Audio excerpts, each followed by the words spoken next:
Salah satu jurnalis Transmedia menjadi korban banjir di Aceh. Seperti apa kondisi di Langsa, Aceh? Kami sudah terhubung dengan M. Irwan melalui sambungan telepon. Selamat siang Irwan. Irwan, bisa Anda ceritakan kembali bagaimana kondisi Langsa siang ini Irwan?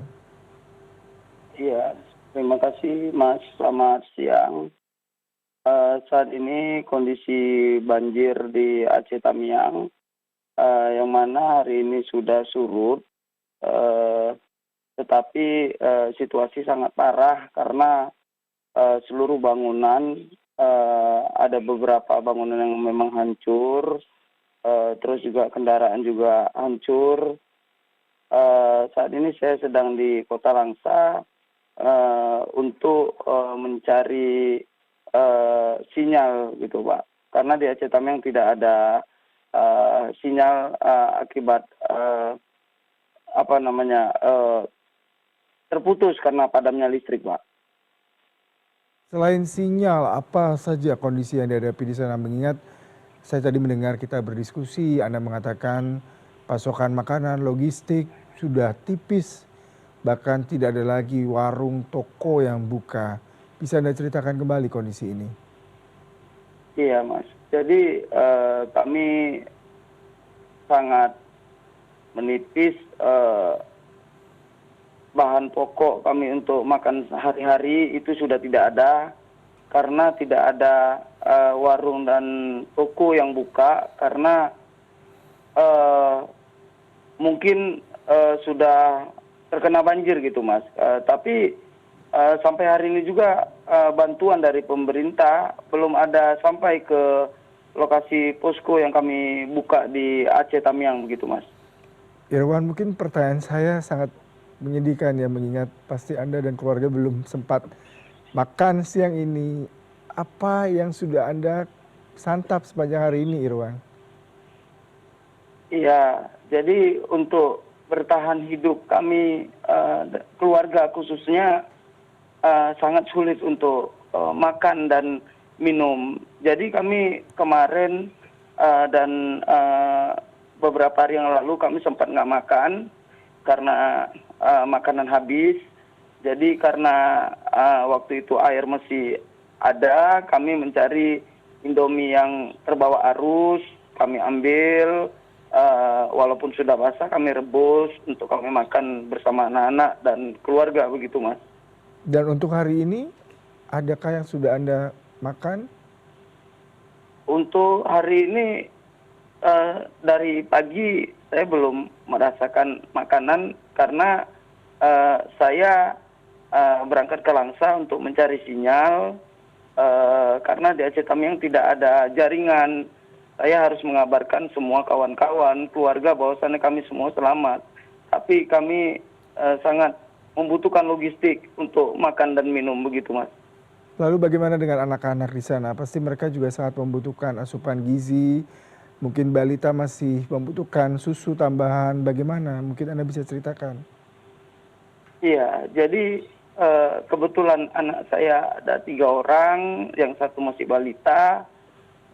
Jadi hanya bisa dikasih ASI dengan istri saya untuk menyusui karena tidak ada yang menjual susu, pampers, keperluan. Ada tapi harganya itu sangat mahal, 2 kali hingga tiga kali lipat harganya begitu Mas.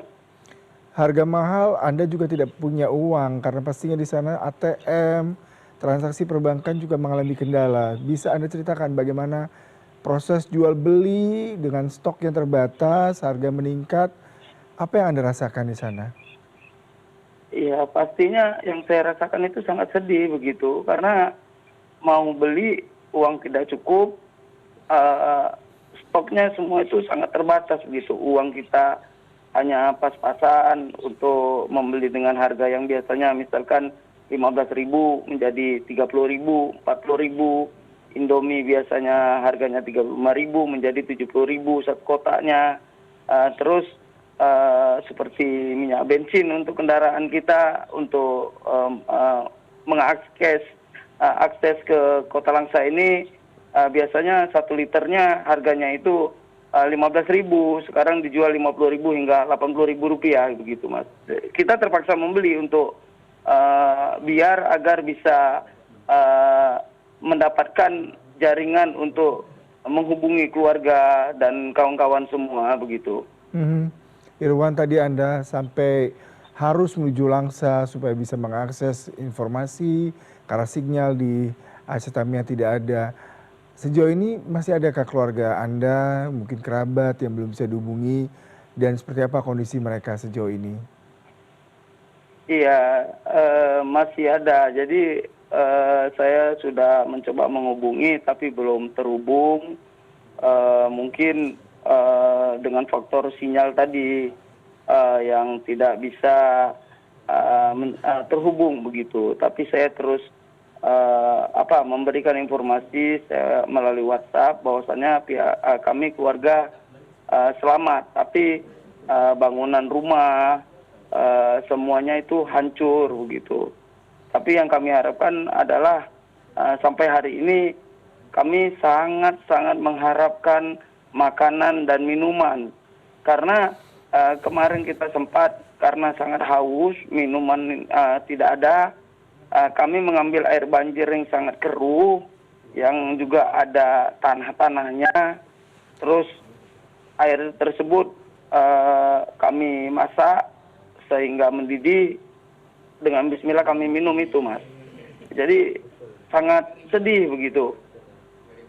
Tadi Anda utarakan Anda masih punya anak balita yang paling kecil. Lalu bagaimana dengan kondisi putra-putri Anda sejauh ini? Yang Anda takutkan seperti apa? Mengingat memang logistik itu adalah satu kebutuhan dan Anda juga memiliki anak kecil. Pasti butuh juga kebutuhan-kebutuhan mendasar tambahan lainnya. Tadi harga cukup naik. Bagaimana sejauh ini harapan Anda dan apakah Anda juga sudah membawa anak-anak ke Langsa? Iya, jadi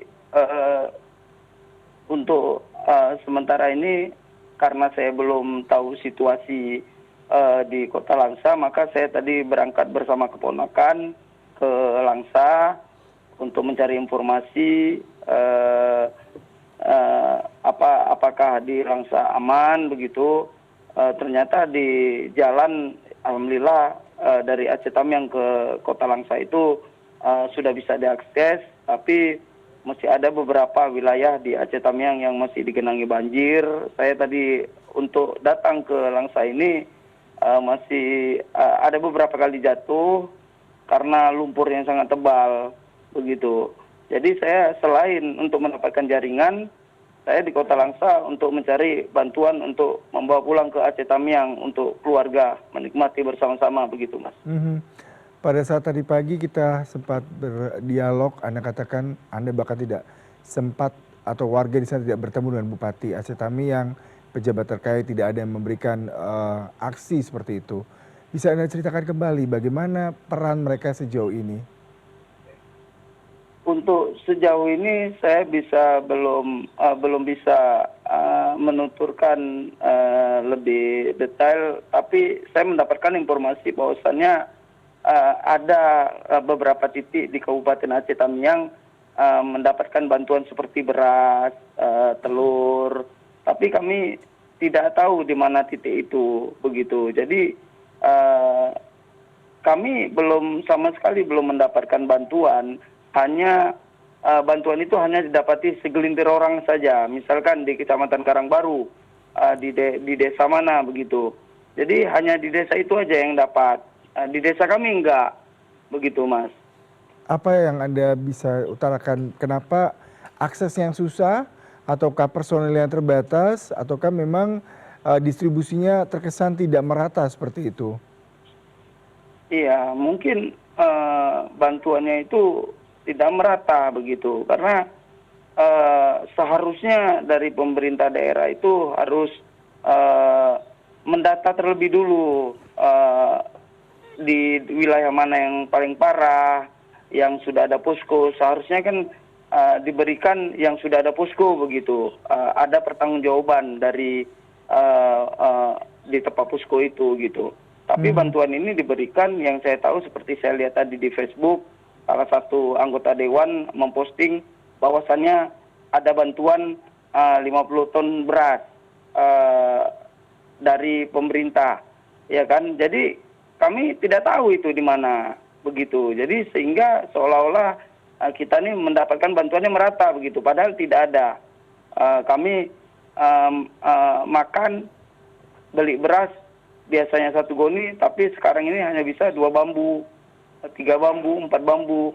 Jadi dengan harga dengan beras yang kami beli 4 bambu aja harganya sudah melonjak tinggi begitu. Jadi kami berharap sekali bantuan itu segera datang di posko kami di Aceh Tamiang. Di wilayah saya itu di Karangbaru ada beberapa titik posko yang lokasinya itu sangat hancur. Baik. Memang semua bangunan itu hancur begitu. Irwan, bisa Anda kembali menginformasikan kawasan di mana tadi Anda tinggal yang belum mendapatkan bantuan secara lebih detail, nama desanya, kemudian juga di kawasan mana, sehingga bisa segera kami media dan juga tim CNN Indonesia bisa memberikan informasi ini kepada pihak-pihak terkait, Irwan.